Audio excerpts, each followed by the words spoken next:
नमस्कार दोस्तों, स्वागत है आपका आज के मुख्य समाचार में, जिसमें सबसे पहली और बड़ी खबर में आपको बताएंगे कि सत्ता में आए तो देंगे पक्का घर और मुफ्त बिजली। अखिलेश यादव का बड़ा ऐलान, भाजपा ने किया सबसे बड़ा राष्ट्रद्रोह। दूसरी बड़ी खबर में जिक्र होगा कि सीएम योगी की प्रॉपर्टी जब्त वाले बयान पर प्रियंका गांधी का पलटवार, बोली याद रखें आपकी प्रॉपर्टी भी है। और इसी के साथ तीसरी बड़ी खबर में जिक्र होगा कि पेगासस जासूसी कांड का स्वतः संज्ञान ले सुप्रीम कोर्ट, ममता बनर्जी का बड़ा ऐलान। दोस्तों, हर एक खबर की गहराई में आपको ले जाएंगे, लेकिन उससे पहले अगर आप भी देश के किसानों के साथ खड़े हैं तो आप अभी इस वीडियो को लाइक कीजिए और कमेंट में लिखिए जय हिंद। दोस्तों, रुक करते हैं तमाम बड़ी खबरों की तरफ। सत्ता में आए तो देंगे पक्का घर और मुफ्त बिजली, बोले अखिलेश। भाजपा ने किया सबसे बड़ा राष्ट्रद्रोह। जी हां दोस्तों, सपा के राष्ट्रीय अध्यक्ष व पूर्व मुख्यमंत्री अखिलेश यादव ने कहा है कि अब बदलाव की जरूरत है। यह बदलाव समाजवादी पार्टी के पक्ष में होगा और प्रदेश में 2022 में सपा की सरकार बनी तो मुफ्त बिजली, प्रत्येक जरूरतमंद को लोहिया आवास के लिए 3 लाख रुपए व छात्रों को लैपटॉप देंगे। सपा का घोषणा पत्र गरीबों, किसानों के लिए होगा और पहले से बेहतर होगा। उन्होंने कहा कि बड़े दलों के साथ समाजवादियों का अनुभव ठीक नहीं रहा, इसलिए आने वाले समय में छोटे दलों को ही साथ लेंगे। बसपा के संबंध में कुछ नहीं कहूंगा क्योंकि जनता ने उनकी सरकार देखी है। भाजपा को हराने की मंशा रखने वालों के लिए समाजवादी पार्टी के रास्ते खुले हैं। इससे उन्होंने 2022 के विधानसभा चुनाव में कांग्रेस और बसपा के गठबंधन को लेकर लगाए जा रहे कयासों पर भी विराम लगा दिया।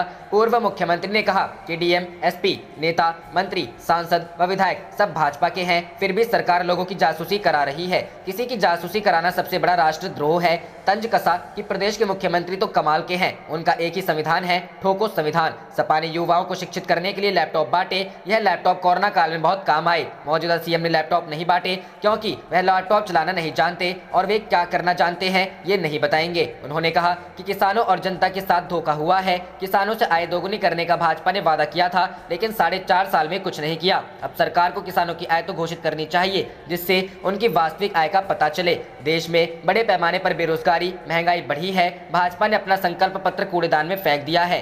कोरोना से लाखों गरीबों की जान चली गई, उन्हें इलाज नहीं मिला, पर सरकार राज्यसभा में बयान दे रही है कि ऑक्सीजन की कमी से कोई भी मौत नहीं हुई। इन मौतों की जिम्मेदार केवल भाजपा सरकार है। सबसे सस्ती दवाओं की उपलब्धता ख्वाब ही रहा, बल्कि उनकी ब्लैक में बिक्री हुई। भाजपा कभी सही आंकड़ा नहीं देगी कि कितने लोगों की मौत कोरोना से। रुक करते हैं अगली खबर की तरफ। सीएम योगी के प्रॉपर्टी जब्त वाले बयान पर प्रियंका का पलटवार, बोली याद रखे आपकी प्रॉपर्टी भी होगी जब्त। जी हां दोस्तों, उत्तर प्रदेश के मुख्यमंत्री योगी आदित्यनाथ के प्रॉपर्टी जब्त वाले ट्वीट पर कांग्रेस महासचिव प्रियंका गांधी वाड्रा ने हमला बोला है। प्रियंका ने कहा कि अपनी आवाज उठाने वालों को डराने और धमकाने के लिए सत्ता का दुरुपयोग करना एक घोर अपराध है। प्रियंका गांधी वाड्रा ने गुरुवार को ट्वीट में लिखा, इस देश में अपनी आवाज उठाना, प्रदर्शन करना और अपनी मांगों के लिए आंदोलन करना एक संवैधानिक अधिकार है। जायज मांगों के लिए आवाज उठाने वालों को डराने और धमकाने के लिए सत्ता का दुरुपयोग करना एक घोर अपराध है। प्रियंका ने अपने दूसरे ट्वीट में लिखा, जिस प्रॉपर्टी पर योगी जी बैठे हैं वह उनकी नहीं, देश की जनता की है। याद रखें कि वह प्रॉपर्टी भी एक दिन जनता जब्त कर सकती है। मुख्यमंत्री योगी आदित्यनाथ ने बुधवार को ट्वीट में लिखा था,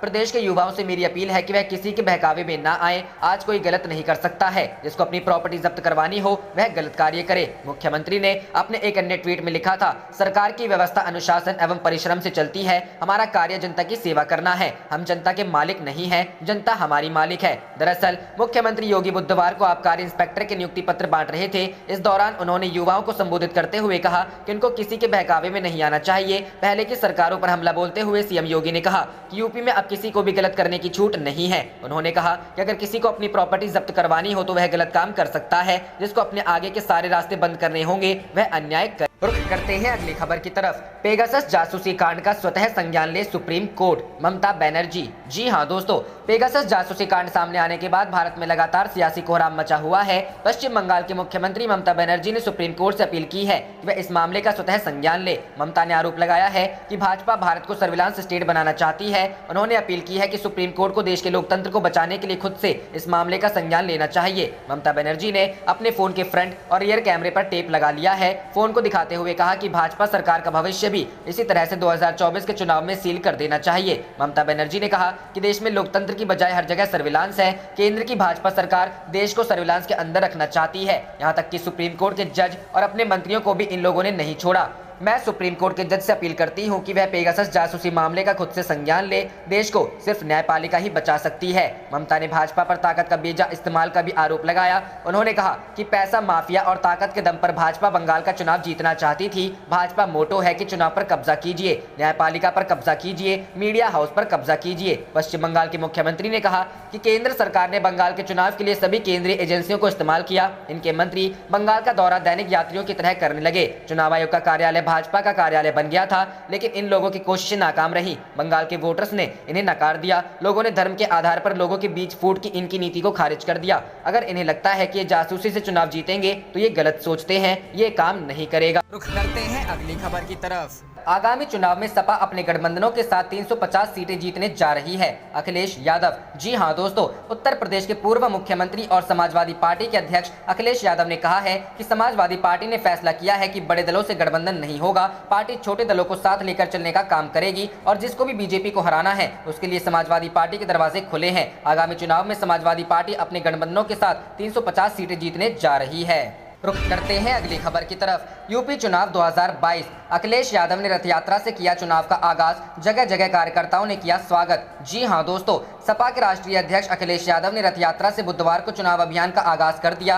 वह लखनऊ से उन्नाव के लिए रथ लेकर निकले। रास्ते में सपा कार्यकर्ताओं ने उनका भव्य स्वागत किया। उन्नाव में अखिलेश यादव ग्राम सरौसा स्थित मनोहर लाल इंटर कॉलेज में पूर्व मंत्री मनोहर लाल की मूर्ति अनावरण करेंगे। इसके साथ ही सपा ने यूपी चुनाव के लिए प्रचार अभियान का आगाज कर दिया। सपा रणनीतिकारों के अनुसार पहले चरण में महंगाई, बेरोजगारी, महिलाओं के साथ हुए अत्याचार और कोविड अव्यवस्था को मुद्दा बनाया जाएगा। रथ यात्रा के दौरान इन मुद्दों को उठाया जाएगा और जनता से समर्थन मांगा जाएगा। साथ ही सपा सरकार में हुए कार्यों से जनता को वाकिफ कराया जाएगा। यह भी समझाया जाएगा कि भाजपा सरकार ने किस तरह से सपा शासनकाल में हुए कार्यों को अपनी उपलब्धि के रूप में भुना रही है। बुधवार की रथ यात्रा के बाद गाँव गाँव चलो अभियान शुरू होगा। इसमें अलग अलग गाँव की जिम्मेदारी पार्टी नेताओं को सौंपी जाएगी। रुख करते हैं अगली खबर की तरफ। देश को केवल न्यायिक व्यवस्था बचा सकती है। देश बचाने के लिए होना होगा एक। ममता बनर्जी। जी हां दोस्तों, मौका था शहीद दिवस का, लेकिन इस मौके पर पश्चिम बंगाल के मुख्यमंत्री ने ममता बनर्जी कोविड-19 महामारी से निपटने, महंगाई, पेट्रोल डीजल बढ़ती कीमतों और पेगासस जैसे विषय पर केंद्र सरकार पर जमकर हमला किया।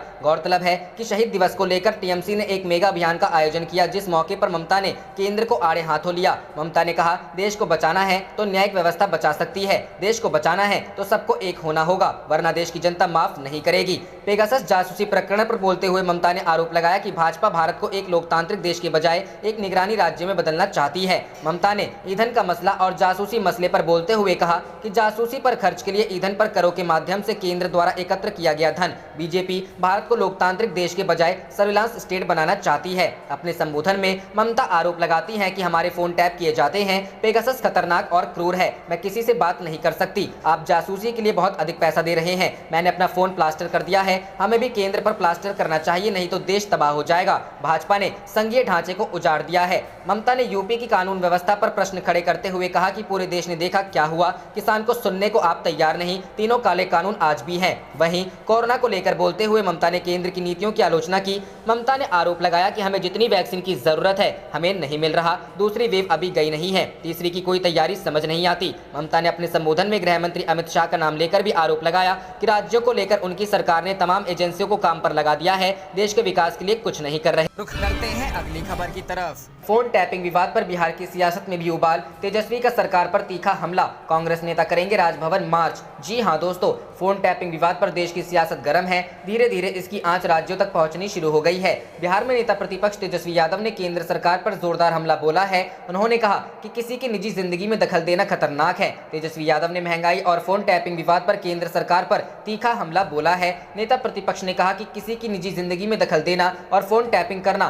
बहुत ही खतरनाक और दुर्भाग्यपूर्ण है। उन्होंने कहा कि बेडरूम में कोई क्या कर रहा है, सरकार यह देखने लग जाए तो इससे खराब क्या हो सकता है। इस मामले पर सरकार को जवाब देनी चाहिए। बिहार के नेता प्रतिपक्ष ने महंगाई के मामले पर भी सरकार को घेरा। उन्होंने ट्वीट कर कहा कि भ्रष्ट डबल इंजन सरकार ने तेल, बीज, सिंचाई, जुताई, बुवाई, दवाई सहित सभी खाद्य पदार्थों को महंगा कर दिया है। देशवासियों को अब इस जुमलेबाज सरकार के हिंदू मुसलमान मुसलमान और छदवा राष्ट्रवाद के दुष्प्रचार के बहकावे में नहीं आकर जनहित से जुड़े असल मुद्दों पर सवाल जवाब करना ही होगा। वहीं फोन टैपिंग मामले पर 22 जुलाई को बिहार कांग्रेस के नेताओं ने राजभवन मार्च करने का ऐलान किया है। मंगलवार को इस बाबत प्रदेश कांग्रेस के मीडिया विभाग के चेयरमैन राजेश राठौड़ ने जानकारी दी। राठौड़ ने कहा कि विपक्ष के नेता राहुल गांधी सहित अन्य प्रमुख नेताओं, पत्रकारों और न्यायाधीशों की फोन टैपिंग नागरिक अधिकारों का हनन है। रुख करते हैं अगली खबर की तरफ। लापरवाही से ही आई थी दूसरी लहर, आईएमए ने उत्तराखंड सीएम से की कांवड़ यात्रा पर रोक लगाने की मांग। जी हां दोस्तों, उत्तराखंड सरकार ने सावन महीने में होने वाली कांवड़ यात्रा को परमिशन देने पर विचार करने की बात कही है।